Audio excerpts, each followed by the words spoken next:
Are you passionate about the hospitality? Dreaming of a career where you can create unforgettable experiences? Introducing Usha Devi College of Hotel Management, where dreams turn into reality. Students practicing hotel management skills in various settings. At Usha Devi College, we believe in practical education that prepares you for the real world. With industry expert faculty and state-of-the-art facilities, serving guests, and organizing events. Event management, our comprehensive programs cover it all. Admissions are now open. Visit our website at www.ushadevihmct.com.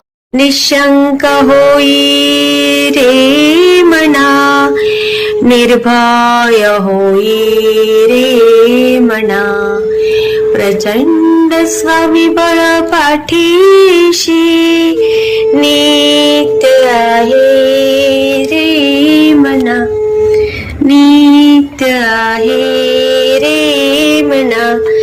Jai Shivdatt Shri Swami Samarth Maharaj. Hello. Shri Swami Samarth ताई. श्री स्वामी समर्थ ताई. ताई, आतापर्यंत तुम्ही जे माझे अनुभव आलेले जे आहेत ते खूप त्यांचं इतकं सुंदर तुम्ही व्हिडिओज बनवलेले आहेत. त्यामुळे मी विचार केला की माझे जे आतापर्यंतचे अनुभवातले पेटर असले जे अनुभव आलेले आहेत ते तुमच्याशी नक्की करा. आणि खूप तुमच्या अनुभवांना तर इतका रिस्पॉन्स मिळतो, त्यासाठी मला स्पेशल फोन येत आहेत ताई. काय? हो, किती छान आलाय त्या ताईंना अनुभव. म्हणजे असं कृष्ण भगवान भेटणं केवढी अलौकिक गोष्ट आहे. कुठून येत आहेत, अगदी फॉरेन मधनं पण आले ना तुमच्यासाठी ते कॉल. कमेंट पण खूप छान आहे त्याच्यावर. हो ना. बरं ताई, कसं झालेलं आहे काय काय दरवेळी मी 2 मिनिटं. हॅलो. हा, बोला बोला. हा, दरवेळी काय झालेलं आहे, नोकरी निमित्त वेगवेगळ्या ठिकाणी राहणीमान वेगवेगळ्या ठिकाणी राहिले गेले ना. बरोबर. त्यामुळे तिथं हे करताना सुद्धा अनुभव सुद्धा वेगवेगळे येत गेले वेगवेगळे. कारण तिथे आजूबाजूच्या जे परिस्थिती होती त्यानुसार देव पण बदलत गेले वेगवेगळे. ठीक आहे. तर 2000 2008चा सुमार असेल, त्यावेळी माझं नुकतीच माझी बदली झालेली होती. मालवणवरून मिरज पॉलिटेक्निकला बदली झालेली होती माझी. आणि साधारण ऑक्टोबरचा महिना होता तो. आणि ऑक्टोबर 2008च्या दरम्यानच्या परीक्षा वगैरे सगळ्या आटोपलेल्या होत्या. आणि रात्रीचं आपण काय असतो, रात्रीचं आपण झोपेमध्ये असतो. तर रात्री झोपले साधारण ऑक्टोबर महिन्याच्या, तुम्हाला माहित आहे साधारण तापमान कसं असतं, टेम्परेचर थंड असतं, काय वेळा उष्ण असतं. म्हणजे पाट्याच्या दरम्यान कसं थंड वारा सुटत असतो, मग आपल्याला साखर झोप लागते. त्या काळामध्ये झोपले ना तर माझ्या साधारण पहाटे 3 ते 4च्या दरम्यान एक मूर्ती निळ्या वेश परिधान केलेली मूर्ती माझ्या डोळ्यासमोर यायची. आणि तिच्या डाव्या याच्यावर मूल असायचं. तर मग ती मूर्ती मी म्हटलं असेल, आपण दररोज इतर वेळी आपण सगळे देवस्थानाला वगैरे भेट देतो वगैरे, त्यापैकी असेल एखादी मूर्ती ती. पण मला आठवेना की ती मूर्ती कशी काय मला. आणि खूप अशी तेजपुंज मूर्ती होती ती. तर मग पहिल्या दिवशी मी त्याच्याकडे कानाडोळा केला.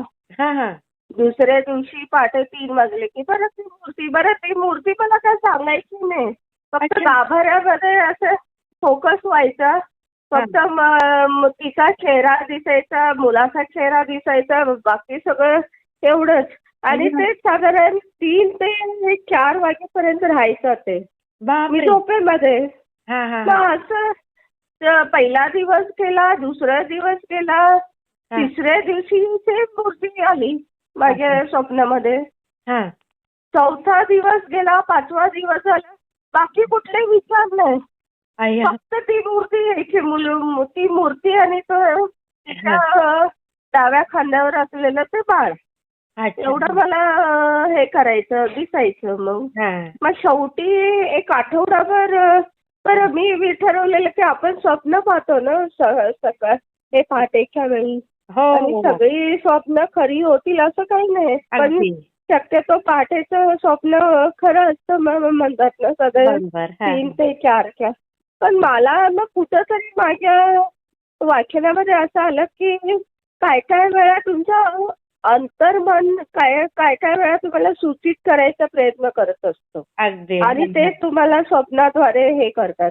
मग मी विचार केला की मूर्ती कुठंतरी मी पाहिलेली आहे हा. किंवा काय. मग मी त्याच्यावर विचार करायला सुरुवात केली. हा. मग असं साधारण म्हणजे काय आपण म्हणतो ना, कारण कसं आहे, एकदा आपल्या कॉलेजच्या गराड्यामध्ये आपण घेतलं तर ते आपल्याला बाकी कशाची शुद्ध राहत नाही. अगदी अगदी. हे कॉलेज 9 ते 5 कॉलेज, परत घरी आलं की घरच्या जबाबदाऱ्या, अगदी. कॉलेजच्या जबाबदाऱ्या, त्यामुळं बाकीच्या सगळ्या जबाबदाऱ्यामधून हा. आपण हे विसरून जातो या सगळ्या गोष्टी. हो हो हो. मग थोडे मी विचार केला की नाही आता मग साधारण हा जो परिक्रम आहे ती मूर्ती पहाटे 3 मी झोपायची, पहाटे 3 वाजले की स्वप्नामध्ये ती मूर्ती येणार. हा. बरोबर, काही बोलणार नाही, काय नाही, निवांत 3 ते 4 नंतर परत माझं नेहमीचं रुटीन सुरू व्हायचं. हा. मग एका महिन्यानंतर हा दिनक्रम चालू राहिला. अच्छा. तर मी विचार केला की मूर्ती कुठे आहे. मग थोडंसं मी विचार केला की मी म्हटलं आता आपल्याला आपल्या फ्लॅशबॅक मध्ये मेमरीमध्ये जायलाच पाहिजे, कारण सारखं जर असं करायला लागलं तर माझ्या झोपेवर पण त्याचा परिणाम व्हायला लागला ना. तो बरोबर आहे. हा, की बघा काय मला काय बरं ती बोलत वगैरे काय नव्हती, काय एक्सप्रेशन नाही, जस्ट प्लॅन. हा. मग मला असं मी विचार केला की प्रत्येक एक कागद घेतला, त्या कागदावर मी हे केलं की लिहित गेले हा. हा. की बाबा बरं साधारण 97 पासून काय झालं, 98 पासून काय झालं, 99 पासून काय झालं. हा. 97ला माझं लग्न झालं, 1 जानेवारी 97ला. अच्छा. हा हा. बरोबर. मग त्याच्यानंतर म्हणजे असं मी स्वतःला काय चेक करत म्हणजे याचं कनेक्शन माझ्या मागच्या आयुष्याशी आहे ना. हा. हा. मग मी माझ्या मागच्या आयुष्याची असल्यामुळे मी विचार केला की आता याचं मला स्वतःला याचं अॅनालाइज केलं पाहिजे म्हणून. अच्छा. हा. हा. हा, मग मी विचार केला फ्लॅशबॅक मध्ये. तर त्या काळामध्ये मी लग्न 1 जानेवारी 99ला आम्ही लग्न झाल्यावर त्यावेळी लगेच बॉम्बेमध्ये घर घेणं शक्य नसतं ना. बरोबर आहे. आपले सुरुवातीला शक्य त्या नसतं. काळामध्ये. मग त्यावेळी माझे मिस्टर ना कुर्ल्याला टिळकनगर एरियामध्ये अच्छा. हा. क्वार्टर्स होते, म्हणजे बैठी घरं होती. बरोबर. हा. हा. हा. त्या टाईप मध्ये आम्ही 1 रूम किचन असं भाड्यानं घेतलेलं घर. हा. हा, मग तिथं साधारण आम्ही 2003 पर्यंत राहिलो त्या घरामध्ये. अच्छा. मग मग तिथं बरं तिथल्या चाळीमध्ये कसं असेल ते बैठी घरं होती ना, मग एकमेकांशी संबंध यायचा, म्हणजे सगळे तू स्वयंपाकाला काय केलेलं असेल तर ते आम्हाला द्यायचे, आम्ही काय केलं असं, म्हणजे असं घरोब्यासारखे संबंध होते ना. हा. हा. हा. हा. मग त्या काळामध्ये त्या बायका असं बोलताना माझ्या हे पडलं की तिथं माउंट मेरीची जत्रा आहे. बांद्रा, आता तुम्हाला माहिती आहे कुर्ल्यापासून बांद्रा जवळ आहे. हो हो. तर ते माउंट मेरी नाव त्यांनी घेतलं. आता तुम्ही माउंट मेरी तुम्हाला कुठल्या खेळतं, तुम्ही अमर अकबर अँथनी हा पिक्चर पाहिला असेल. हो हो हो. त्यामध्ये 3 भावांची ताटातूट या चर्चमध्ये होतं ते माउंट मेरीचं चर्च. या पिक्चर मध्ये बॅक साईडला आहे. तर मग तिथे मग ते बायका नाव घेत होतं की माउंट मेरीचं चर्च, माउंट मेरीचं चर्च. त्याची मग ते दिवाळी झाल्यावर लगेच 7व्या दिवसानंतर तिची आठवडाभर काहीतरी हे भरती जत्रा भरती. तर मग त्या सगळ्या बायका मला म्हणायला लागल्या की चल चल ज्योती चल तुलाही तिथं मजा येईल वगैरे. मग आम्ही सगळेजण हे करून त्या माउंट मेरी चर्चच्या जत्रेला गेलो. अच्छा. तर मग ते पहिल्यांदा माउंट मेरी म्हणून मी त्यांच्यासोबत गेली. मला माउंट मेरी बद्दल काहीही माहिती नव्हते. तिथं गेल्यावर मग तिथं खूप आवडलं मला. तिथं म्हणजे लोक खूप एन्जॉय करत होती. वेगवेगळे स्टॉल्स वगैरे लागलेले होते, फुलं होती वगैरे. आणि ते माउंट मेरीला प्रत्येक जण चढावा चढवत होते. बरोबर. मग असं हे करत करत 2, 3, 4 वेळेस जवळजवळ 97 ते 2001 पर्यंत मी माउंट मेरीला गेले. म्हणजे जात होते प्रत्येक वेळी जत्रेला. आणि तिथं 2001ला आता ते लोक काय करतात चढावा म्हणजे तिचं हे आहे की बाबा तुम्हाला काय हवं, गाडी पाहिजे, तुम्हाला बंगला पाहिजे, गाडी पाहिजे, फ्लॅट पाहिजे, तुम्हाला फर्निचर पाहिजे, तुम्हाला बाकी काय असेल तर तिथं मेणाच्या वस्तू असतात. तुमचा कुठला अवयव तर ते मेणाच्या वस्तू त्या माउंट मेरीला दान करायचं. अच्छा. असा त्यांचा शिरस्ता आहे. त्यानुसार हे आहे म्हणजे तुमचं हे कधी करायचं ज्यावेळी तुमचं नवस पूर्ण होईल त्यावेळी. म्हणजे ते मेणाच्या वस्तू आपण जसं काय वेळा देवाला सांगतो की मी तुला नैवेद्य करेन, गोडा नैवेद्य करेल, तुला काही 5 नारळाचं तोरण बसेल, तसं तिला काहीतरी बोलत असतं. तर तसं तिला मेणाच्या वस्तू दान करायच्या असतात. अच्छा. मग त्या काळात आम्हाला काय कळलं नाही मॅडम. आम्ही लहान होतो. आम्ही माउंट मेरीला 2001 मध्ये बोलून गेलो की मेरी माउंट मेरी मला माझा फ्लॅट होऊ दे, मला गाडी होऊ दे, मला चांगलं नोकरी मिळू दे, मला चांगली हेल्थ मिळू दे वगैरे सगळ्या गोष्टी बोलून गेलो ना. आणि पुढच्या आयुष्यामध्ये काय झालं, पुढच्या 2003ला माझी ट्रान्सफर झाली. MPSC सिलेक्ट झाले, मालवणला आले. त्यामुळं हा जो माउंट मेरीला जायचा पायंडा होता तो हे केला, खंडित झाला ना. मग म्हणजे बांद्राही विसरले, तिथली माउंट मेरीचं चर्च विसरून गेले आणि सगळंच विसरून गेले ना. तिथं घालवलेले क्षण पण विसरून गेले आणि त्याच्यामध्ये माउंट मेरीला बोललेलं नवस मी विसरून गेले मी. आणि पुढच्या आयुष्यामध्ये म्हणजे 2008 पर्यंत माझं बदलापूरला घर झालं, गाडी वगैरे सगळं झालं, नोकरी मिळाली, हेल्थ वगैरे चांगलं झालं. पण हे नवस जिला बोलवले ते विसरून गेलेले होते ना मी. म्हणजे माणसाला म्हणजे परमेश्वराचा पण वेटिंग पिरियड किती असतो बघा. अगदी खरंय. परमेश्वराचा पण वेटिंग पिरियड खूप असतं ना. असं झाल्यामुळे काय ती माणसाला लालच लागली किंवा माणसाला मिळायला लागलं.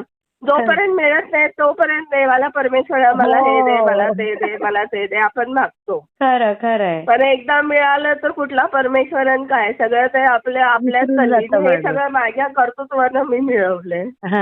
खरंय. तशीच काहीची परिस्थिती माझी झालेली की विसरले सगळं मी. आणि मग ते असं आपल्याकडे आहे ना. मग आता बिचारे परमेश्वराला हे करायचं विसरून गेली. मग 2008ला मग विचार केला. मग माझ्या 2000 म्हणजे मी अनालिसिस करत होते माझं स्वतः की 2008ला मग तिथं आल्यावर मला लक्षात आलं की ती जी मूर्ती आहे ती माउंट मेरीची आहे. आणि तिला मी नवस बोललेले होते तर चूक माझी आहे. मी तिला नवस बोललेलं होतं, तिच्या बिचारीनं सगळं मला दिलं. अगदी बरोबर आहे. आणि बिचारीचं नवसच कम्प्लीट करायचं मी विसरून गेले. मग आता काय तिनं स्वतःहून म्हणजे तिनं मला स्वप्नात येऊन मला इंडिकेशन देत होते की बाई तुझं हे सगळं मी तुझ्यासाठी दिलेलं आहे. तुला आता तुझं आहे की ते पूर्ण करायचं आहे म्हणून. मग हे सगळं असं हे केलेलं आहे. मग तुम्हाला माहिती आहे ऑक्टोबरमध्ये हे सगळं झालं. मध्ये असताना आपल्याला हे मिळत नाही, सुट्टी वगैरे मिळत नाही नाही. मिळत, खरंय. हा, मग मी काय केलं, डिसेंबर डिसेंबर 2001 ला स्पेशल सुट्टी काढली. ओ. हा, आणि जवळजवळ 15 दिवस मी बदलापूरला गेले. हा. आणि रविवारी मी मिस्टरांना घेतलं, माझ्या पतींना घेतलं आणि माउंट मेरीच्या चर्चमध्ये गेले मी सकाळी. हा, हा. तुम्हाला माहित आहे बदलापूरवरून ते माउंट मेरीचं जवळजवळ 2 आवर्सचं ट्रॅव्हलिंग आहे, 2-3 हो, आवर्सचं 2 पेक्षा ट्रॅव्हलिंग. जास्तच आहे. हो. मग तिथं गेले तर त्यांच्या त्यांच्या याला त्यावेळी संडेच्या रविवारच्या त्यांच्या प्रेयर्स चाललेल्या होत्या. हा, हा, हा. त्यांच्या हे चाललेल्या होत्या म्हणजे प्रार्थना वगैरे. बरोबर. मग ते तिथले प्रिस्ट असतात, त्यांना सांगितलं की मी असं असं झालेलं आहे, हा. मला सारखी माउंट मेरी माझ्या म्हणजे स्वप्नात येत आहेत, तर मला मी नवस कम्प्लीट करायचं आहे म्हणून. हा, हा. मग ते तिथले प्रिस्ट होते, त्यांनी काय सांगितलं, त्यांनी सांगितलं की आता सध्या तुम्ही प्रेयर्स साधारण 10 ते 12 पर्यंत त्यांच्या प्रेयर्स होतात, त्याच्यामध्ये सहभागी झाले मी. हा, हा. आणि त्यांनी सांगितलं की तुम्ही जे जे काही नवस बोललेलं आहे त्याचं बाहेरच्या साईडला जे स्टॉल्स आहेत त्या स्टॉल्समधून घर बोललेलं असेल तर घराची प्रतिकृती, गाडी बोललेला असेल तर गाडीची मेणाची प्रतिकृती, किंवा तुमचे हेल्थ असेल तर त्याची प्रतिकृती सगळं घेऊन या म्हणून सांगितलं मी. हा. आणि मी एका बॉक्समध्ये ते घेऊन आले, जवळजवळ 8-10 वस्तू होत्या त्या सगळ्या. बापरे. हा. हा, मग त्यांनी त्यांनी ते मदर मेरीला जवळ नेऊन ठेवल्या आणि त्यांनी ते त्यांचं बिशपचं काय ते पाणी असतं ते मंत्र ते म्हणतात ना, त्यांचे वेगळे मंत्र असतात ना काहीतरी. बरोबर. हो. हा, ते मंत्रून वगैरे हे केले. तर त्यांनी मला काय सांगितलं माहित आहे, ते आता तुमचे हे आहेत तर हे मागच्या साईडला, तर मागच्या साईडला तुम्ही तो देऊळ आहे त्याच्या रस्त्याच्या पलीकडच्या साईडला मागचं हे आहे, तर तिथं एक धुनी अखंड जळत असते. अच्छा. हा, तर तिथं जाऊन तुम्ही त्या वस्तू हे मदर मेरीचं नाव घेऊन थँक्यू म्हणून तुम्ही त्या वस्तू तिथं जाळा म्हणून आम्हाला सांगितलं त्यांनी. अच्छा. मग ते तिथं नेऊन आम्ही त्या वस्तू दोघंही गेलो. तिथं वस्तू तिला थँक्स लेटर लिहिलं मी, असं असं सॉरी असं हे करून मी त्याला बिशपकडे दिलं की मदर मेरी लेटर लिहिलं की थँक्यू व्हेरी मच, माझ्याकडून चूक झाली वगैरे. आणि मग ते मागच्या साईडला मी गेले आणि तिथं ते जळत होती, मग ते हळूहळू एक तिचं नाव घेऊन ते वस्तू आम्ही जाळल्या. आणि त्याच्यानंतर दुसऱ्या दिवशीपासून ती जी मूर्ती होती मदर मेरीची आणि तिच्या येशू ख्रिस्ताची ती येईनाशी झाली. म्हणजे कमाल आहे. हो, स्वप्नामध्ये येईना. म्हणजे ती मी नवस जे बोललेले होते ते नवस पूर्ण करून घेण्यासाठीच ती माझ्या स्वप्नामध्ये येत होती ना. बघा ना, इंडिकेशन होते. आणि याच्यानंतर म्हणजे हा लाईव्ह मी तुम्हाला व्हॉट्सअपवर ताई टाकलेलं आहे बघा, तिची मूर्ती टाकलेली आहे. बरोबर. आणि दुसरं जे गीतं आम्ही ते जाळायचं आहे ते पण टाकलेलं आहे आणि तिचं हे पण टाकलेलं आहे, म्हणजे मी ते आपल्या व्हिडिओमध्ये टाकेल ते. हा, मग ते म्हणजे माझी जी आजची जी रिअल स्टोरी घडलेली आहे ती या माउंट मेरीची हे संबंधित आहे. त्यामुळे मी काय फार केलं नाही, युनिक अनुभव. आणि ते सगळं माउंट मेरीने स्वतः माझ्याकडून करून घेतलं ना. खरंच ताई, किती ग्रेट ना. खरंच. हो ना, तिच्या विचारीनं तिनं करून घेतलं ना मागे. आणि मी विसरले ना, ते सगळ्या गोष्टी तिनं मला दिलं पण मी तिला विसरले ना. ही माझी चूक आहे. हा अनुभव. त्यामुळे मी सगळ्या जे आहेत हा व्हिडिओ ज्यांच्यापर्यंत ज्यावेळी तुम्हाला एखाद्या गोष्टीचं तुम्ही नवस बोलाल ना, प्लीज तो प्रयत्न करा की तो ऑन टाइम तुम्ही कम्प्लीट कराल. नाहीतर देवाला खूप त्रास होतो आपल्या नवस पूर्ण करून घेण्यासाठी. खरंय ताई. हाच माझा छोटासा अनुभव आहे. पण अप्रतिम अनुभव आहे ताई तुमचा हा. खूप सुंदर. मी शेअर करते ताई. थँक्यू. श्री स्वामी समर्थ. वाटला ते मला कमेंटमध्ये नक्की सांगा. आणि व्हिडिओ आवडला असेल तर लाईक, शेअर आणि सबस्क्राईब करायला विसरू नका. आणि हो, तुमचेही असेच काही अनुभव असतील तर या दिलेल्या नंबरवर रात्री 9 ते 10 ह्या वेळेमध्ये तुम्ही शेअर करू शकता.